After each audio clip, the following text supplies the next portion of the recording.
Eu agradeço, já vou iniciando, já que a gente já está quente, né? Já começou. Eu espero que vocês já estejam vendo o meu compartilhamento. Perfeito, E doutora. aí, eu vim com uma questão bastante simples e pontual. Eu estou dentro de um recorte de esportes de combate e a gente vai ver o que funciona para isso. Então, eu vou tentar ser o mais direta possível nesse tempo, otimizar aí o que vocês podem utilizar e dar direções, tá? Então, às vezes a gente saber o que não usa também é uma informação tão importante quanto saber o que usa. Então, primeira coisa, né? Eu sou mestre, doutora, pós-doutora, especialista em nutrição esportiva e fitoterapia, e tenho um departamento acadêmico que eu participo de discussões, que é o departamento acadêmico, aqui, grupo de pesquisa de lutas, esportes e artes marciais, entre outros. Também sou organizadora do Tratado Rossi Poltronieri de Dietoterapia, um tratado de nutricionistas para nutricionistas que tem uma linguagem interessante, até vou mostrar aqui um capítulo para vocês poderem aproveitar, que é tão difícil a gente ter um material que é feito para a gente, pela gente, né? Então, compartilhando também. Então, apesar da minha carreira acadêmica, eu também sou competidora, atleta master, jovem eu já fui campeã, já competi fora em vários locais, e agora também já com um pouco mais de 50 anos, 56 anos, eu ainda entro em competições regulares. Então eu tenho isso de estudar e estar inserida no esporte. Uma coisa que eu amo, se vocês forem na minha rede social, aqui no meu Instagram, é que eu não abro mão da parte de consultório. Então, eu sou uma profissional que gosta de atender, gosta de pesquisar, como foi vocês viram agora também com a doutora Ana, que apresentou brilhantemente a sua palestra. Então, primeiro, antes da gente começar a discutir qual a importância dos ergogênicos dentro dos esportes de combate, a gente tem que primeiro se situar. O que são esportes de combate? Como é que eu me insiro como nutricionista dentro desse segmento, né? Então, primeiro, para diferenciar um pouquinho, para vocês entenderem, a gente começa com lutas, porque a parte de lutas existe nos esportes de combate. Qualquer contexto de embates corporais, intenções em que você tem que subjugar ou você tem que prevalecer, você chama de luta.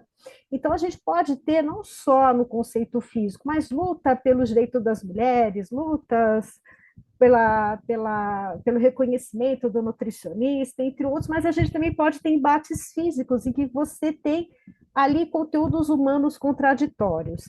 Mas aí vem as artes marciais, que também tem um componente de luta. O que, que são? São aquelas artes ou é, codificações de esportes agora que tem uma metáfora de guerra. Aqui, além das lutas, muitas vezes se tinha não só a subjugação, mas até a morte da pessoa, você defender a sua vida e muitas vezes à custa de um inimigo. Então é por isso que a gente fala artes marciais. Mas hoje em dia essa marcialidade já está sendo desenvolvida porque a gente chama de modalidades esportivas de combate, em que nós temos regras, codificações, né, que são orientadas por instituições esportivas. Então, existem lutas, mas existem regras para a segurança desses atletas, quer dizer, não precisa chegar na marcialidade de eliminar o seu oponente, mas você vence ele através de regras. Então, lutas e artes marciais, hoje a gente fala de esportes de combate, você já deve imaginar diversos. E nós temos ainda uma segmentação bastante interessante, que são os esportes de combate olímpico. Então, nós temos o taekwondo, o judô, o boxe, às vezes o karatê, o wushu, que são já esportes, modalidades esportivas de combate que participam aí dos esportes de combate olímpico. Então, a gente tem aí vários representantes, a gente tem várias medalhas do judô, do boxe, teve do taekwondo, que nós trouxemos aí, e já digo para vocês que representa 30% das medalhas olímpicas. É uma representatividade muito grande quando a gente fala de esportes de combate. Então, sabendo que ainda existe uma outra definição que a gente pode entender para saber como a gente vai suplementar, como é que a gente entende a suplementação. A gente pode falar de esportes de luta agarrada, Então, por exemplo, um belo representante que a gente tem é o Brazilian Jiu-Jitsu, que leva o nosso Brasil aí para as artes marciais. Nós temos o judô, a luta greco-romana e até o sumô, pouco conhecido, mas a gente sabe que tem esse componente de luta agarrada. Nós temos esportes que a gente vai chamar de striking, ou trocação. Então, eles já se desenvolvem numa distância que não é uma distância curta, como os esportes de agarrar, né? Elas já são uma distância média a longa. Nós temos também esportes mistos, vamos colocar o MMA, que está tão em vogue, temos tantos brasileiros brilhando aí nesse tipo de competição, e que você não tem tanto a luta agarrada e nem a parte de trocação, striking, mas você tem uma mistura. E, finalmente, para a gente entender, existem até os esportes de combate ou as artes marciais que são com armas. Então, a gente tem o Kendo, a gente tem a esgrima, entre outros. Então, a gente tem aí uma outra visão dos esportes de combate. Muito interessante para a gente ver onde a gente pode trabalhar e onde o nutricionista pode aí trazer o seu conhecimento para ajudar no rendimento.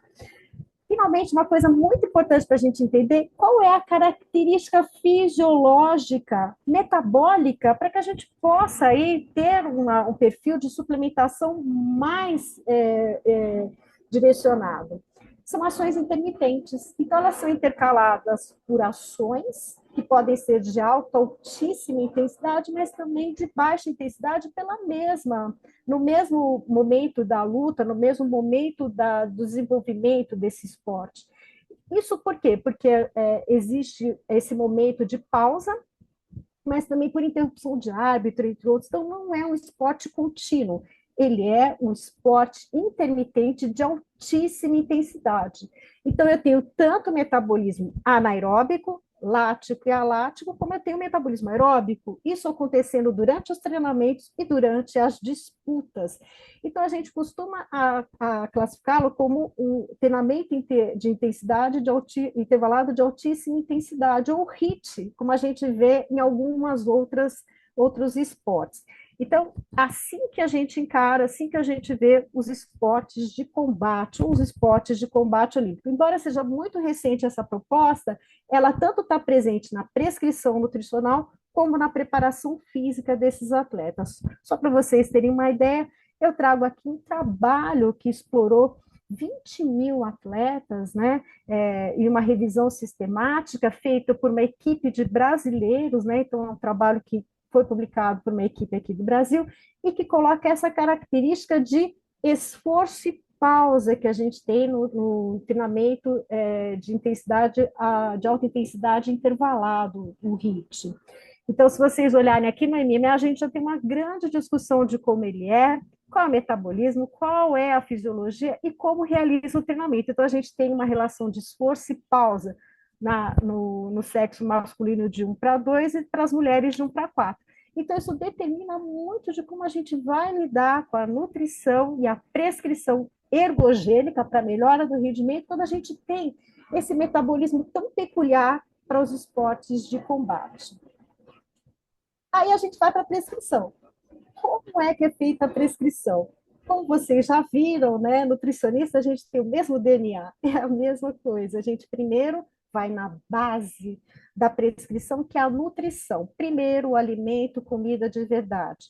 Depois a gente vai quase como se fosse uma suplementação, mas a gente chama de complementação, onde nós temos carboidratos, proteínas e temos a parte de hidratação e eletrólitos.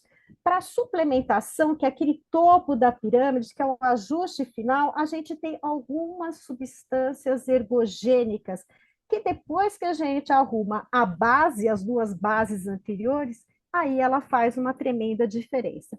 Então, vou trazer para vocês aqui o Bruno Assis, o dragão branco, que eu acompanho no Karatê Combat, e vou mostrar aqui como esse atleta, né, também um estudo de caso para vocês darem uma olhadinha, como é a prescrição nutricional dele. Então, essa é a base. Olha só os pratos que ele faz, ele mesmo, aqui no Brasil, em 2020, quando eu acompanhei, aqui em 2021, em Londres, quando ele estava fora, olha só a organização do prato dele, que é a base da alimentação, olha só o perfil corporal dele, que ele mantém, dá uma olhadinha lá na rede social dele, e agora, em 2023, quando ele foi fazer uma luta lá em Sacramento, Califórnia, Novamente, ele conseguiu manter um hábito nutricional, apesar de estar no Brasil, estar na Europa, estar na América. Esta é a base de um grande atleta de esportes de combate. Mas a gente está aqui para falar de suplementação. Então vamos lá, colocando essa base, qual é o algoritmo de decisão que eu tenho para falar sobre suplementação? Existe uma comprovação para o aumento de consumo que seja farmacológico, para redução de risco, um funcionamento ótimo desse meu atleta? Ok, eu respondi que sim, eu vou para a etapa seguinte. Eu tenho que voltar no meu plano nutricional e ver se a ingestão é suficiente para ele alcançar?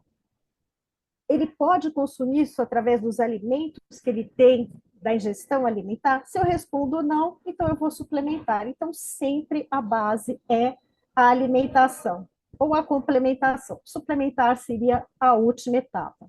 Quando a gente fala de prescrição e suplementação nutricional para o rendimento, nós temos o que a gente tem do American College of Sports Medicine, que vai falar de todos os esportes. Então, quando eu falo de carboidrato, proteína, hidratação, esta é a bibliografia que eu devo procurar, a referência, porque lá vai dizer para a maioria dos esportes, eu digo para vocês que para os esportes de combate, essa diretriz, ela abraça. Quando eu falo de suplementação, eu tenho que ir para talvez para um atleta de alto rendimento, porque eu vou lidar tanto com a suplementação, que é aquela prescrição que eu não tenho mais como fazer através do alimento, é uma prescrição mesmo suplementar, e para melhora de rendimento, mas eu também tenho que tomar cuidado quando eu falo de atletas de alto rendimento que estão em esportes de combate olímpico, eu tenho que discutir o ponto de doping. Então, suplementar, sim, e ainda dar uma olhadinha no que é lícito para que ele não corra nenhum problema. Então, aí eu vou juntar a nutrição com a performance. Eu tenho todas as etapas cumpridas para melhorar o rendimento desse meu atleta.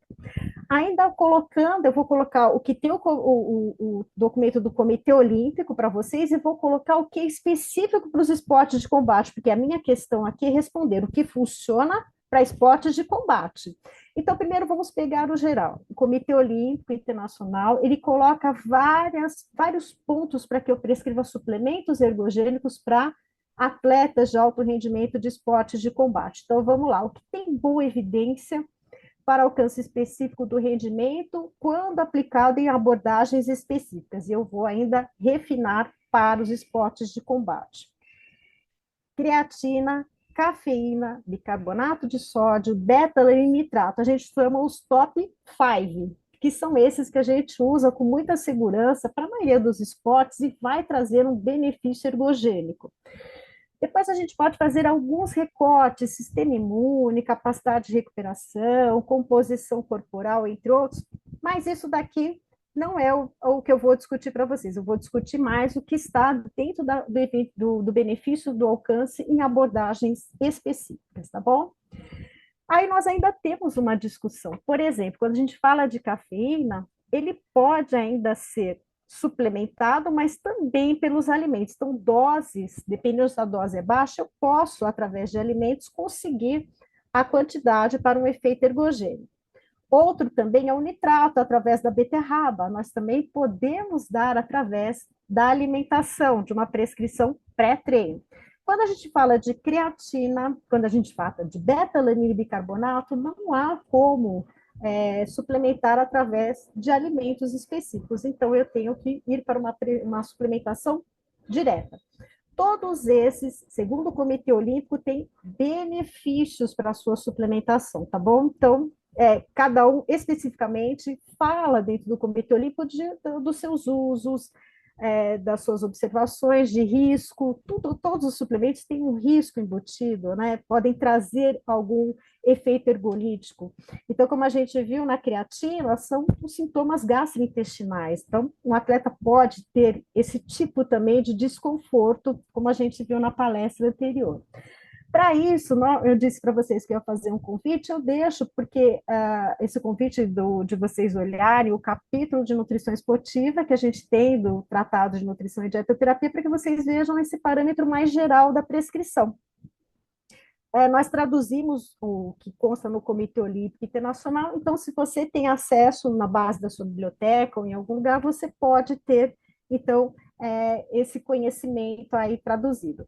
Mas aqui, né, eu quero responder para vocês mais diretamente quais são os auxílios ergogênicos nutricionais quando a gente fala de esportes de combate.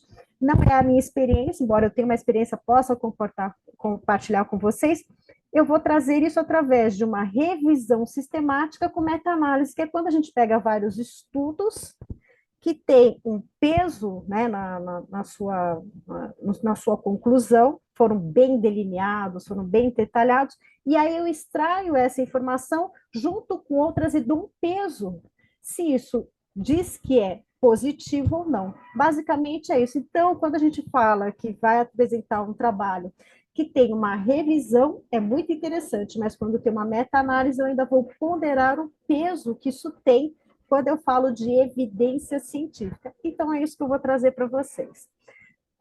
Nesse sentido, então, o que, que nós temos, né? Participantes, principalmente a gente fala de esportes de combate, de indivíduos muito jovens, né? A idade é entre 16 e 30 anos, e vai do júnior ao sênior. O nível de competição foi amador até atleta profissional. Temos mais conhecimento, infelizmente, né, do sexo masculino do que o sexo feminino. Então, na maioria das vezes, nós sabemos muito mais do sexo masculino e feminino. Isso não é para nos desmotivar, mas apenas para a gente entender que existem mais estudos nesse sentido e a gente tomar cuidado também quando se fala do sexo feminino. E o tipo de esporte que se colocou aqui foi grappling, lembra que é a luta agarrada, principalmente os estudos striking, que é aquela distância, trocação em pé, depois o misto e muito menos esportes de combate não identificado. Então, até quando a gente fala de revisões, a gente também tem um recorte específico que é dentro do que as pesquisas nos trazem. Não temos tantas pesquisas em esportes de combate comparativos a outros esportes, como, por exemplo, corridas, futebol, entre outros, mas a gente está caminhando cada vez mais para um conhecimento mais aprofundado. Então, não dá para reclamar. Chegando ainda nessa meta-análise, eu gostaria de convidar, dentro daqueles top 5 que eu falei para vocês, para a gente fazer uma discussão aqui. O que tem de positivo que eu possa prescrever para os esportes de combate quando eu falo de cafeína, que é um top 5 da suplementação, creatina, beta-alanina, bicarbonato de sódio, o nitrato, que é da beterraba, e finalmente ainda tem até o glicerol. Então, qual é o suplemento mais estudado dos esportes de combate? Peguem aí um para vocês fazerem uma aposta. E agora eu vou mostrar quais são os que são mais estudados ou que foram demonstrados nessa revisão que são os mais estudados. Então, olha só, a cafeína. A gente tem para os outros esportes muito mais a creatina, que aparece aqui em quarto. Então, quando se fala de esporte de combate, a gente estuda muito a cafeína, os tamponantes. Quem são os tamponantes aqui? Bicarbonato e a beta-alanina. Tamponante mesmo, né? Porque eles vão fazer aí a parte de redução de acidificação, tanto intracelular quanto no plasma sanguíneo. Depois, o nitrato, os precursores de óxido nítrico e a creatina, e finalmente a gente tem muito menos agentes de hidratação. Até mesmo pensando que os esportes de combate, eles são conhecidos pelo seu componente de desidratação, não são esses componentes de reidratação que são mais estudados, mas aqueles que aumentam a ergogênese da atividade física. Então, ponderando o que realmente funciona dentro de tudo isso que eu estou mostrando para vocês, eu vou dizer então, e vou tentar explicar daqui para frente como a gente vai tentar entender a prescrição ergogênica nos esportes de combate, tanto as vantagens como limitações que o nutricionista tem.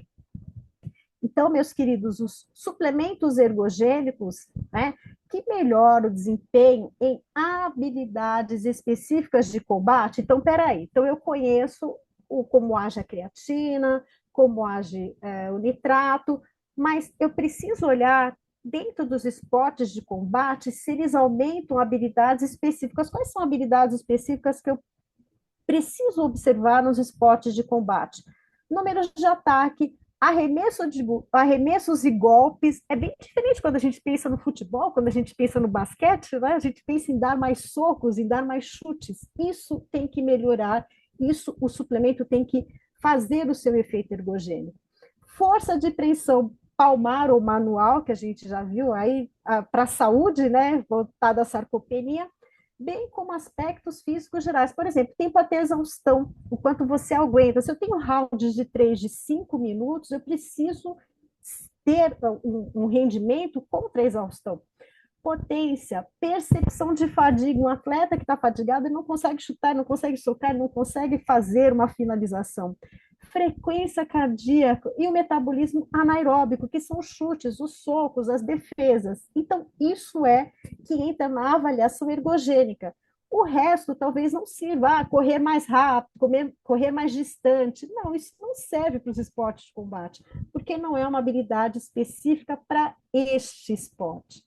Então, pegando ensaios clínicos, como eu falei, fazendo toda essa avaliação de 677 artigos, 55 atendiam os critérios. O que significa isso? Isso significa também que a gente tem muito trabalho, mas poucos têm o rigor científico. Isso é uma chamada, uma puxada de orelha aí para pesquisadores da área, né? Então, a gente tem muito artigo, mas aqueles que realmente refletem algo que seja embasado científico, que tem um bom delineamento, eles são poucos. Então, o que a gente tem? Vamos lá, não sei se vocês vão ficar um pouco decepcionados em relação ao que vocês conhecem de prescrição ergogênica nos outros esportes, mas aquele que mais traz resultados é a cafeína. Então, se vocês têm um atleta de esporte de combate, querem uma prescrição que vá fazer uma diferença com embasamento científico, eu digo para vocês, a cafeína. Fortes evidências, várias melhoras relacionadas ao rendimento, tempo de reação, potência, tempo até exaustão, entre outros. Mas aí a gente tem mais 4 para discutir, na realidade mais 5, porque o glicerol entrou. Então, deixa eu colocar como é que está a evidência atual que a gente tem sobre prescrição suplementar em esportes de combate. Meus queridos, bicarbonato de sódio e citrato, que eu falei que são os tamponantes, e a beta-alanina, precursor de óxido nítrico, eles têm um papel promissor. Então, a gente ainda não tem tantos estudos. Então, quando eu vou usar, eu assumo como nutricionista que é uma abordagem específica voltada para o atleta. Tá bom? Quando eu vou falar de creatina, o suco de beterraba, o glicerol, eu preciso de mais estudos. Aqui eu diria que já está bem mais distante, tá bom? Então, quando a gente tem bicarbonato, tamponante, a gente tem uma evidência legal. Quando a gente vai para a creatina, que é tão utilizado em outros esportes, né? Praticamente a primeira linha de prescrição, suco de beterraba ou glicerol, eu chamo atenção. Então, uma vez que eu coloco para vocês aqui, né, o que é que realmente funciona, o que pode funcionar, o que eu ainda tenho que pensar se vai funcionar e ficar atento, então eu gostaria de caminhar aqui para falar do que realmente tem mais estudos e detalhar um pouquinho mais com vocês, que é porque a cafeína, na realidade, é apontada como dos top 5, aquele que tem a maior evidência, mais estudos, e a gente tem maior segurança de prescrição voltada ao rendimento. Então, vamos lá. Primeiro, eu vou colocar qual é a visão do Comitê Olímpico Internacional. Nós temos uma visão geral, tá bom? Depois eu vou para a específica, só para a gente ir para o geral e entender especificamente como ela pode funcionar para os esportes de combate. Então, ela está super bem estabelecida quando a gente fala de desempenho em atletas que são em esportes ou situações atléticas que são baseadas em resistência e tarefas de curta duração, ou esforços supramáximos ou repetidos, que é ótimo, né, gente? É exatamente o que a gente viu da atividade de altíssima intensidade, curta duração e repetitiva, que é o HIIT. Então, a cafeína cabe bem para esse tipo de prescrição. O que nós temos? Qual é o mecanismo? Os mecanismos são vários, né? Mas o principal é baseado aqui no receptor da adenosina em antagonismo com a cafeína. Então, aqui, A adenosina, quando ela se liga aos receptores cerebrais, ela induz relaxamento. Mas se eu tomo a cafeína acaba se ligando a esse receptor por similaridade que ela tem, eu aumento a atenção, o alerta. Então, esse é o mecanismo que melhoraria aí nos esportes de combate. Mas eu também tenho a liberação de adrenalina, que vai fazer com que eu tenha um aumento da disponibilidade de ácidos graxos circulantes no meu organismo. Isso melhora o pouco carboidrato e também ajuda a explicar por que, que a cafeína teria essa melhora voltada para os esportes de combate. Então, ela melhora a função neuromuscular, a vigilância, a atenção e, fundamental, ela reduz a percepção de esforço, o que auxilia demais quando a gente fala de treinamento repetitivo de esportes de combate, até lutas que são desafiantes mentalmente e fisicamente.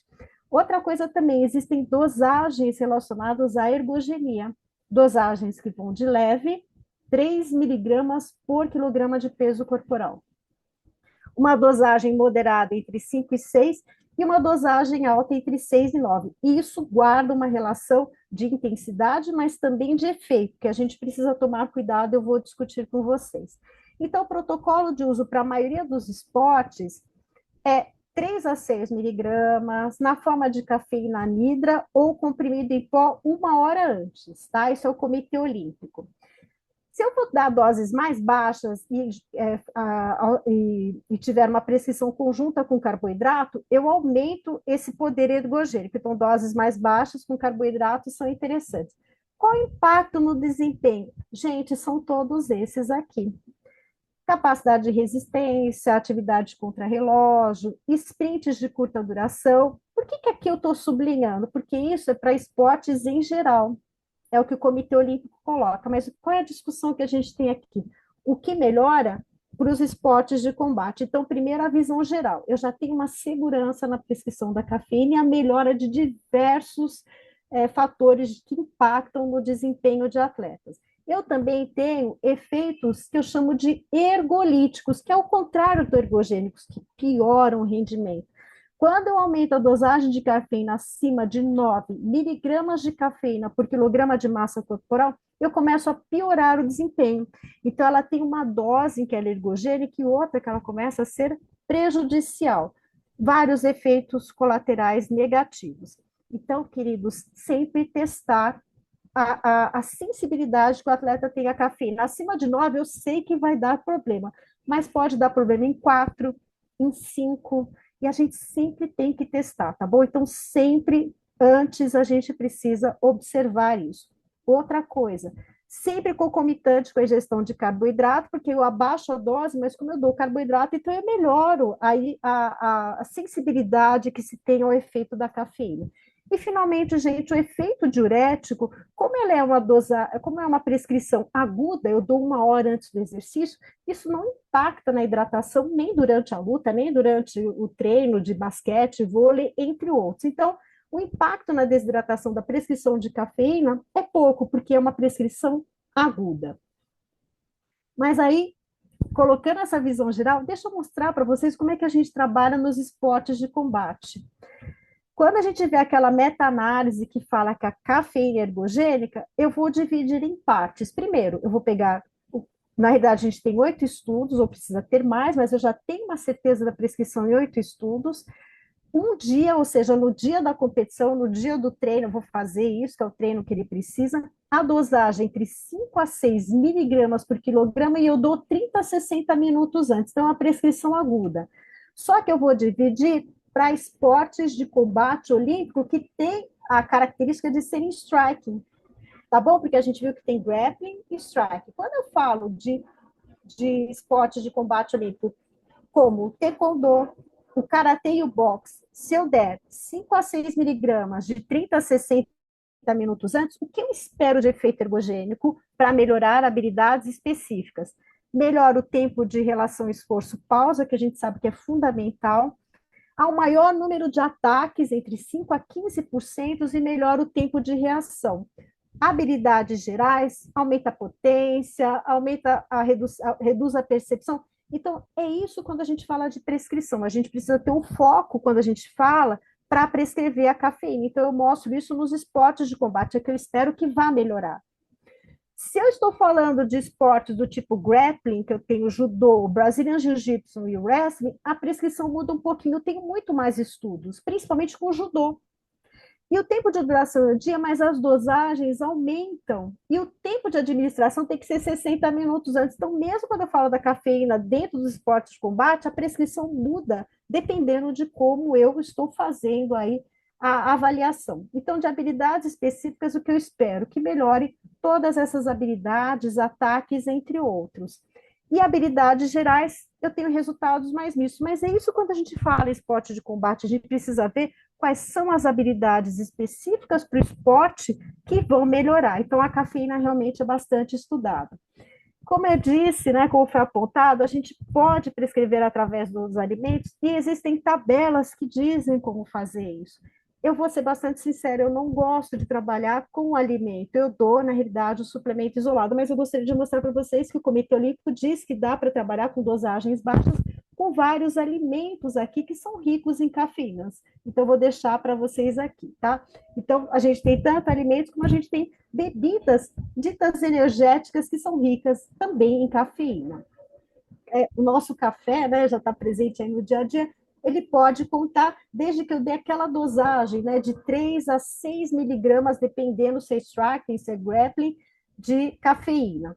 Mas o que eu mais prescrevo são os suplementos de cafeína para atleta. Nesse sentido, eles são já produtos clássicos que a gente tem para prescrever, e sempre tem que ter, né, eles têm uma quantidade de 210 a 400 miligramas por porção, mas o que a gente chama a atenção é que eles têm que ter entre 98,5 de 137 trimetilxantina. Gente, não pode ser misturado com outras coisas, tá bom?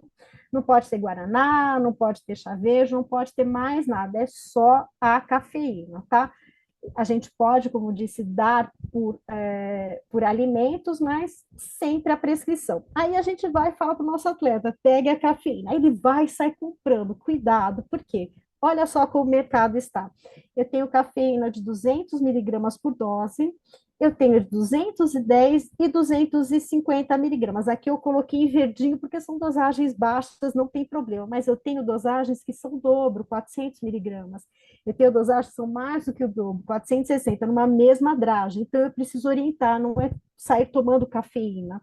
Tem que tomar cuidado. Até mesmo, prestem atenção, esse produto da mesma empresa, se eu não leio aqui que é white e aqui que é black, a diferença são 200 miligramas, é o dobro. Então, eu preciso tomar cuidado quando eu oriento. Aqui é mais do que o dobro, né? Eu sei que a embalagem está diferente, mas é da mesma empresa. Então, se ele sai comprando cafeína, tem que tomar cuidado. Então, cuidado com a prescrição e alertem seus atletas.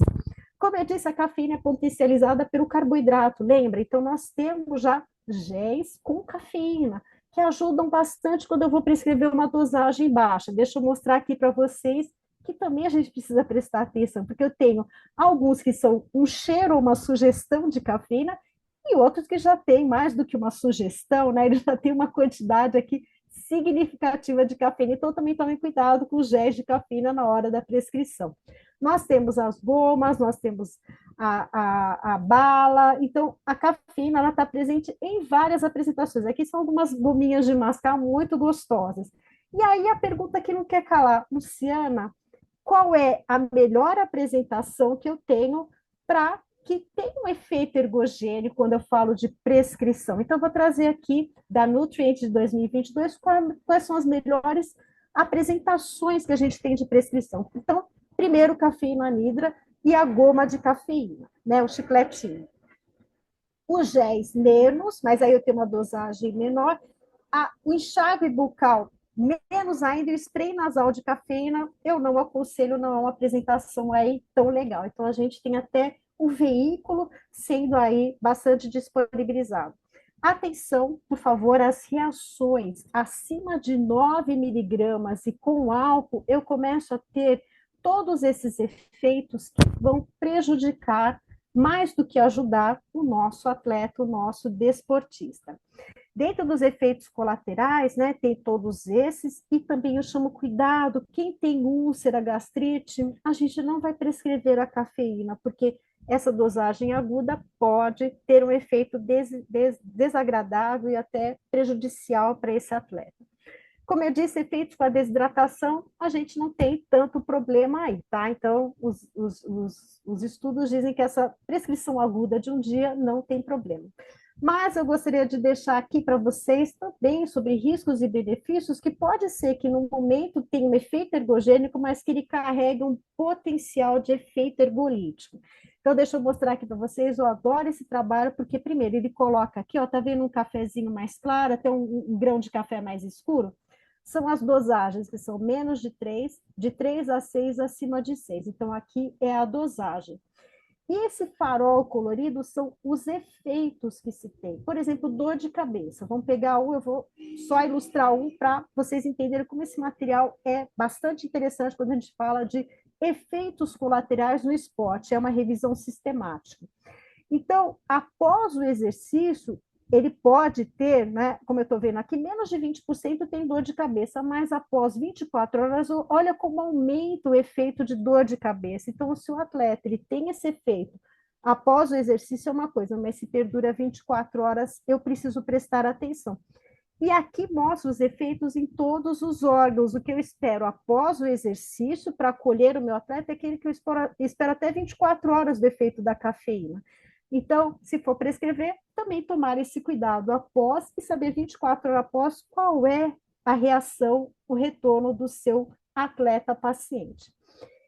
Finalmente, sobre doping, eu fiz uma postagem, também convido vocês a irem lá na minha rede social, doutora Luciana Rossi, sempre estou postando coisas aí sobre esporte de combate, lutas e artes marciais, em que agora em 2025, olha só que trabalho lindo, doping nos esportes de combate, uma revisão sistemática, que ele fala que a melhor ferramenta para combater o doping é a nutrição, e eu acredito. Então, quando você chega para um atleta e você fala, olha, vamos fazer uma prescrição bem embasada, vamos tentar a cafeína, ele sente efeito, ele fica menos inibido de procurar outras substâncias ilícitas para melhorar o rendimento. Então, eu acredito que com a ciência, com o compartilhamento de informações e com a certeza que a gente tem que a ciência traz da prescrição nutricional, a gente afasta esse nosso atleta de situações de doping. Então, deixo novamente aqui o tratado de nutrição e dietoterapia. Podem entrar em contato comigo no direct para saber como é que faz para adquirir.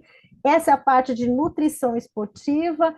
Eu agradeço novamente o espaço que eu estou tendo aqui e gostaria de deixar aí meu muito obrigada a todos vocês.